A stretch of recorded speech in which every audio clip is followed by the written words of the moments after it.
organizações, nós temos aí diferentes pessoas, né, de várias personalidades, de várias estruturas familiares, né? E nessa crescente mudança de comportamento, mudança de tecnologia também, né, que a gente tem um advento aí da internet que mudou toda a nossa forma, né, de agir, de pensar, né, de como educar, de como expressar até mesmo a nossa opinião, né? E dentro das organizações isso tem um impacto muito grande. Como gestores, nós encaramos pessoas de diferentes, em diferentes proporções, né? E temos que estar preparados para isso. E dentro do meu estudo, eu fui estudar sobre o assunto porque eu achei muito relevante o que nós estamos vivendo hoje dentro das organizações.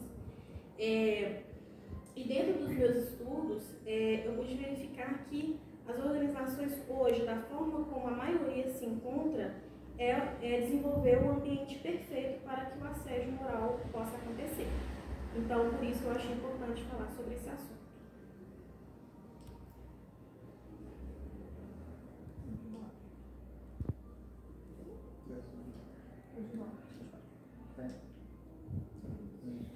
Falar só um pouquinho sobre mim, né? Então, eu já falei que eu sou graduanda no curso de Gestão de Recursos Humanos. Tenho alguns cursos aí, eu tenho especialização na parte de folha de pagamento, na parte de cálculo e parametrização de sistema. Então, tenho mais de 10 anos de experiência em rotinas de departamento pessoal e hoje estou vivenciando aí uma grande experiência na parte de recursos humanos, né? Então, a minha última experiência foi na parte de recrutamento e seleção em grande volume, né, para a parte de mercado. E lá dentro eu tive a oportunidade de trabalhar com treinamento e desenvolvimento, que é onde eu estou focando a minha carreira daqui para frente. Então, aí tem o assédio moral, né? Tirei uma imagem simples, mas que define um pouco o que quer dizer, né? Eu vou ler rapidamente, mas eu acho importante a gente entender o conceito, né? Em cada base, né? Na jurídica, na parte clínica, né? Em vários aspectos a gente tem um conceito do que é o assédio moral. Então, de acordo aí com o Ministério da Saúde, né? O assédio moral é toda e qualquer conduta que caracteriza comportamento abusivo, frequente e intencional, através de atitudes, gestos, palavras ou escritos que possam ferir a integridade física ou psíquica de uma pessoa, vindo a pôr em risco seu emprego ou degradando o seu ambiente de trabalho. E um conceito jurídico, que eu achei mais próximo aí, que o assédio moral é toda conduta praticada pelo empregador, né, da parte da empresa, seja ele o chefe ou superior hierárquico ou pelos colegas de trabalho. Existem dois tipos de assédio, que é o vertical e o horizontal. Chefe superior hierárquico ou pelos colegas de trabalho que visa a tornar o ambiente de trabalho insuportável por meio de ações repetidas que atinjam a moral, a dignidade e a autoestima do trabalhador, sem qualquer motivo que lhe dê causa, apenas com o intuito de fazer um pedido de demissão, acarretando danos físicos, psicológicos e morais a esse trabalhador.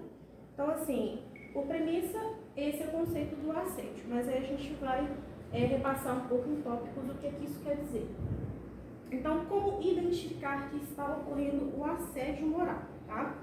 Às vezes, existe um mau comportamento, né, da parte do assediador, mas nem sempre ela é pontual. Às vezes acontece esporadicamente, tá? Se essa agressão ela é esporádica, ela não entra no conceito de assédio moral, tá? Então, a intencionalidade e a frequência são os dois principais tópicos de identificação de um assédio moral, tá? Aí eu coloquei ali como identificar, tem intencionalidade, frequente e repetida, humilhação, desqualificação e atinge diretamente a dignidade da pessoa. O que dentro do meu trabalho, eu tracei dois perfis, o perfil do agressor e o perfil da vítima.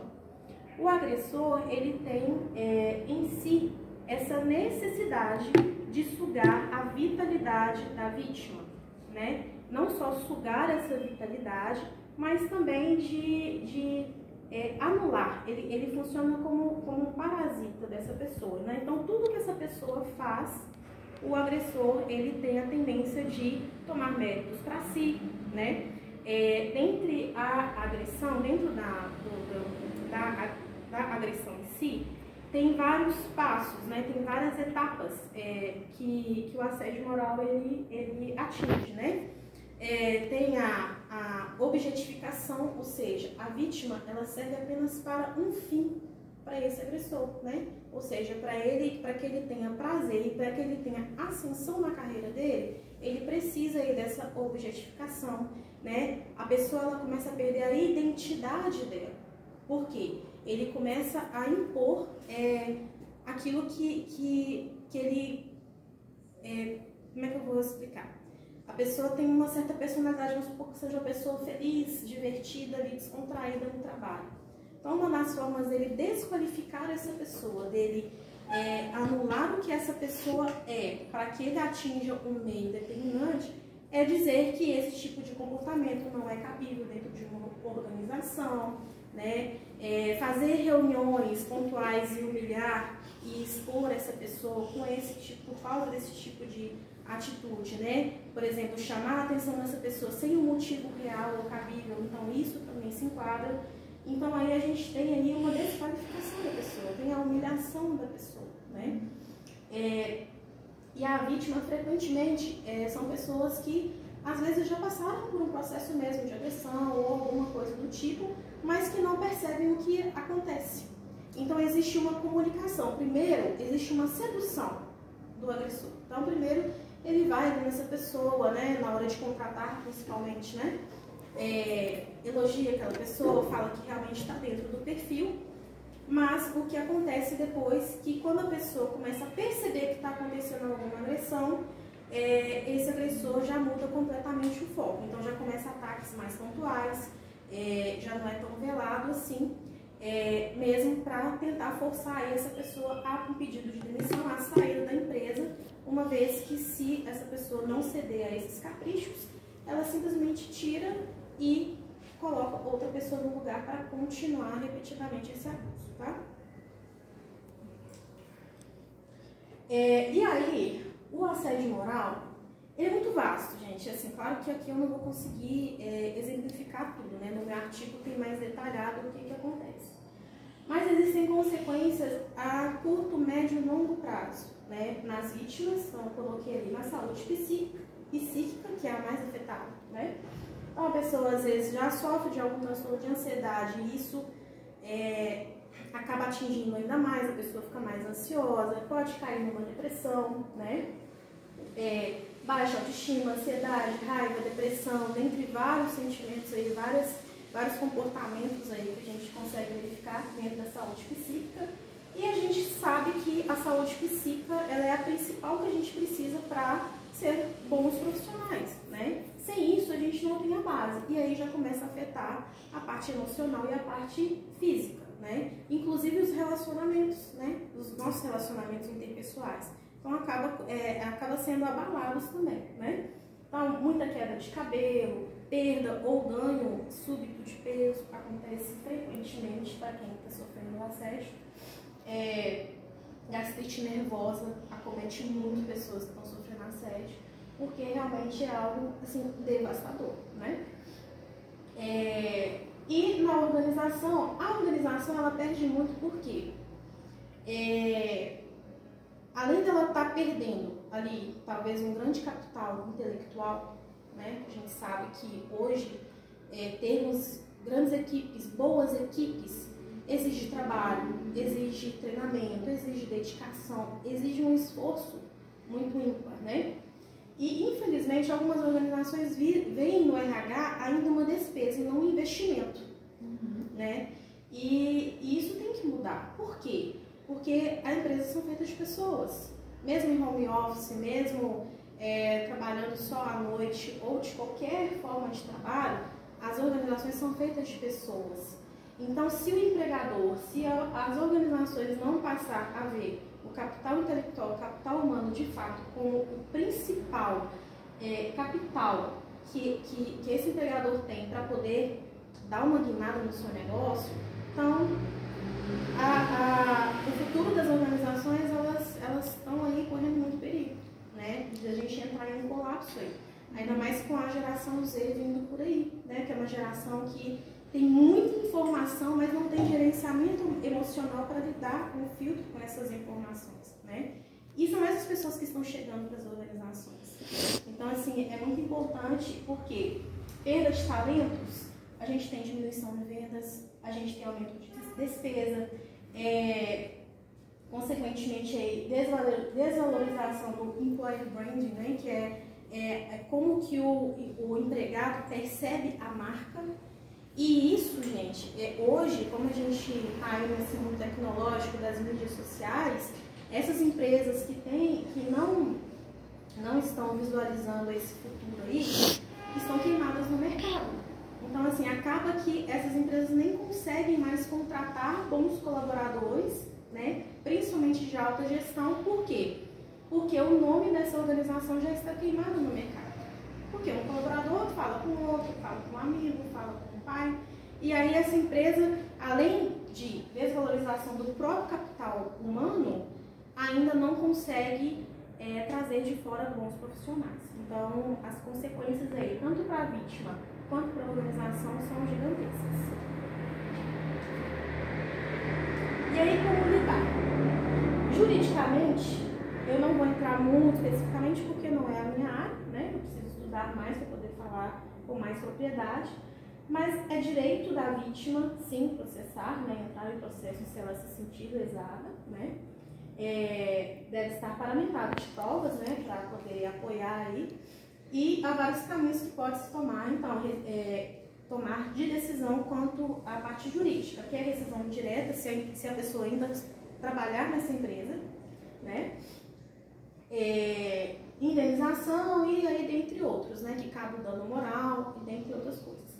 Nos meus estudos, eu até peguei um artigo recente, ele informa que a lei brasileira ainda não tem uma lei específica relacionada ao assédio moral, tá? Então, os advogados pegam muito gancho na parte do dano moral, mas aí depois com mais estudos a gente volta a falar sobre isso. E eticamente, né, esse tipo de conduta deve ser denunciado para que o responsável seja punido e cesse essa prática. Deve-se observar quais as possibilidades que a empresa oferece para que a denúncia seja viabilizada. Emocionalmente é a parte mais importante que a gente tem que tomar cuidado, né? Eticamente falando, eu coloquei ali essa parte, né, da denúncia, porque as empresas hoje elas não estão preparadas para isso, né? Para o assédio moral em si, né? Então, das etapas, acho que está muito. Deixa eu passar aqui que eu vou falar dessa parte emocional que eu acho mais importante. O gerenciamento das emoções, né? Então ali, a gente primeiro, a vítima no caso, né? Primeiro tem que ter consciência da necessidade da ajuda profissional.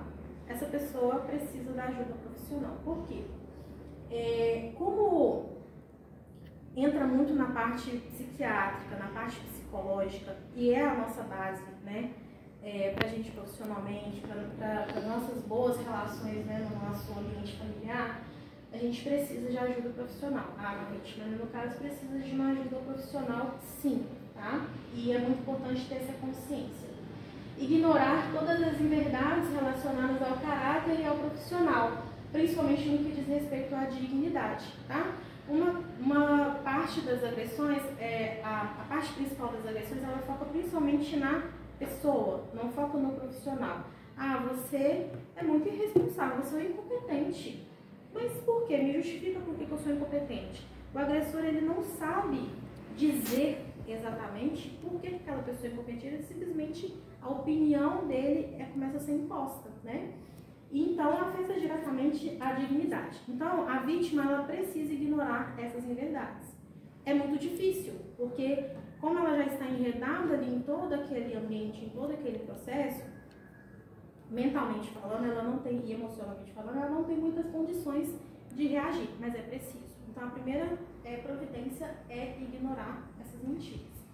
Resgatar a identidade, né, saber quem essa pessoa é, saber que ela tem as suas próprias características, né, ressignificar todos esses atos negativos, né, é muito importante essa parte de ressignificar em tudo, né, não só na parte profissional. Ampliar a rede de apoio. A tendência da vítima, em qualquer circunstância, é de isolamento.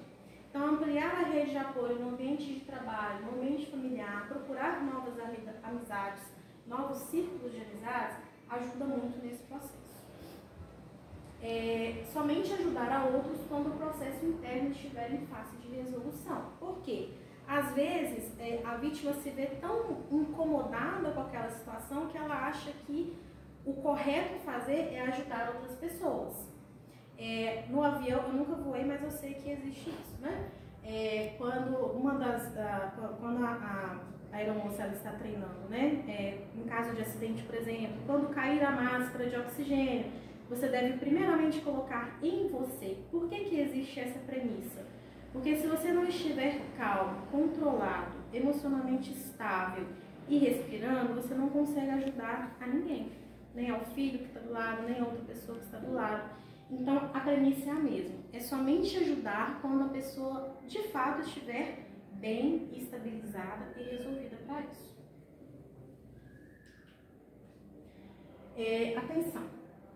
Então, aqui no caso, eu pontuei que o ideal é a vítima avaliar se a empresa ela tem um canal de conversa, de contato com os gestores, né, de maior, que ocupam em maiores cargos, né, para poder relatar se ocorrer alguma situação de assédio ou não, tá? Então é preciso que a pessoa estude mesmo a empresa. Por quê? Isso está diretamente, intrinsecamente ligado à cultura. E tudo que é relacionado à cultura organizacional, a gente só consegue mudar de cima para baixo. Então é só o alto escalão que consegue resolver isso dentro de uma organização. Então se a organização tiver essa cultura, né, ou pelo menos estiver aberta a pelo menos uma comunicação, é interessante a vítima recorrer a essa situação. Caso a vítima perceba que a empresa não oferece esse tipo de comunicação de canal aberto, então o importante é a pessoa sair daquele ambiente o mais rápido possível. Procurar um acordo ou entrar já com um processo de rescisão indireta, mas de fato sair daquele ambiente nocivo. Porque se a empresa não tem esse canal aberto, ela não vai conseguir mudar a situação daquela empresa sozinha. Então ela precisa sair daquele meio tóxico, se curar, se cuidar primeiramente, para depois aí tomar as medidas cabíveis. Mas continuar no ambiente tóxico não é legal, não faz bem no caso para a vítima.